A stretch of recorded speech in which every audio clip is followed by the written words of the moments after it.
Hello and welcome to my channel Sam Biology Class.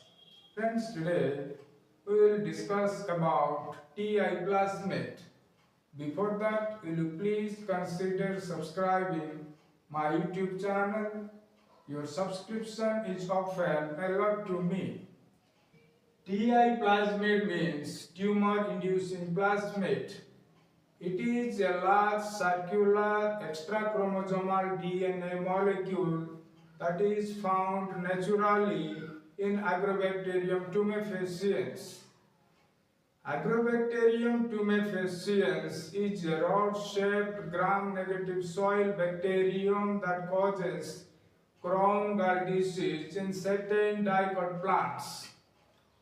With the help of Ti-PLASMID, this agrobacterium infects wounded plant cells in root, stem and crown in response to the release of chemical messenger by plant cells.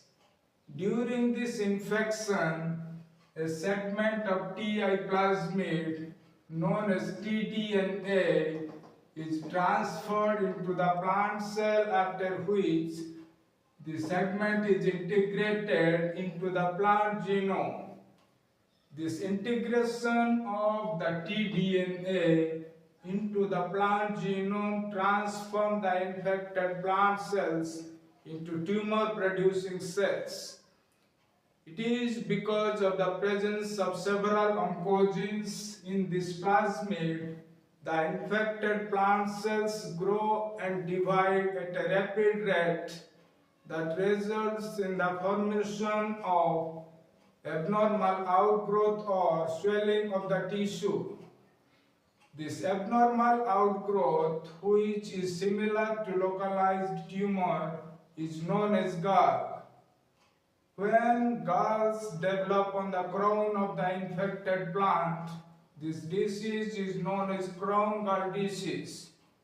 Crown is the critical junction at which stem meets the roots. Similarly, galls also develop on the root and stem in response to the infection by this agrobacterium. Because of its ability to transfer tDNA directly into the plant genome, Agrobacterium tumefaciens is known as the natural genetic engineer. And this plasmid is one of the tools that is used along with this agrobacterium to produce genetically modified plants. This figure illustrates the structure of Ti-PLASMID. It is a circular double-stranded DNA molecule of size about 200 kilobase pairs. This plasmid consists of several components. Number 1, tDNA region. Number 2, virulence or V region. Number 3, an origin of replication or ORI. And number 4, region for opine catabolism. Number 1, tDNA region. This region is flanked by left border and a right border. These border sequences are 25 base pairs imperfect direct repeat. Out of these two, right border is highly essential for initiating transfer. On the other hand, left border serves as the termination site. In addition to border sequences, tDNA also contains the genes for auxin and cytokinin biosynthesis. These are two phytohormones out of which auxin promote enlargement of cell and cytokinin promote cell division. As a result, in the region of infection, plant cells grow and divide at a rapid rate that result in the formation of tumors or galls. In addition to this DNA segment also contains genes for opine biosynthesis. Opines are amino acid or sugar phosphate derivatives which are synthesized by genetically modified plant cells. These compounds are used as nutrients for the bacterium. Based on the type of opine produced, Ti-plasmids are divided into two main types. One is octopine type and the other is nopalin type. During infection, tDNA segment is transferred into the plant cell as a single-stranded DNA molecule coated with VE2 and VD2 protein through a specialized type 4 secretion system. After transfer into the plant cell, the tDNA strand is incorporated into the nucleus and then integrated into the plant genome, usually at random location using illegitimate recombination. Second component is virulence region, which consists of several Vir genes. These Vir genes are responsible for the excision and transfer and integration of the tDNA into the plant genome. Third component is the origin of replication or ORI. It is a specific sequence of nucleotides at which replication is initiated, enabling the plasmid to replicate independently of the host chromosome. Fourth component is the region for opine catabolism. This component contains various genes that encodes different enzymes which are used for breakdown of opine. Opines are the source of carbon and nitrogen for agrobacterium. Friends, this is all about the structure of wild-type Ti-plasmid.